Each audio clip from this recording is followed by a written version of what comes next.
हाय, तुम्ही तुमच्या घरातील कर्टन योग्य प्रकारे लावले आहेत का? जर तुमच्या घरातील कर्टन हे नॅरो विड्थ किंवा लो हाईट लावलेले असतील तर तुमची रूम लहान दिसू शकते. मात्र योग्य पद्धतीने कर्टन प्लेसमेंट केल्यास रूम मोठी व आकर्षक दिसू शकते. यासाठी आपण काही टिप्स जाणून घेऊया. Tip number 1. कर्टन रॉड किंवा ट्रॅक्स खिडकीच्या दोन्ही बाजूने 8 ते 9 इंच जास्त अंतरावर ठेवा. यामुळे खिडकी कव्हर होणार नाही आणि पडदे उघडल्यावर नैसर्गिक प्रकाश खोलीत चांगल्या प्रकारे येतो. टिप 2. कर्टन रॉड स्लॅबला लावा आणि कर्टन फ्लोअर लेवलपासून अर्धा ते 1 इंच वर ठेवा. यामुळे रूमची हाईट व्हिज्युअली वाढते आणि रूम अधिक मोकळी दिसते.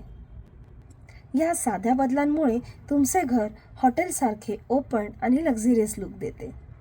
छोट्या बदलांमुळे मोठा परिणाम होतो. चला आपल्या घराला लक्झरियस आणि स्पेशियस लुक देऊया.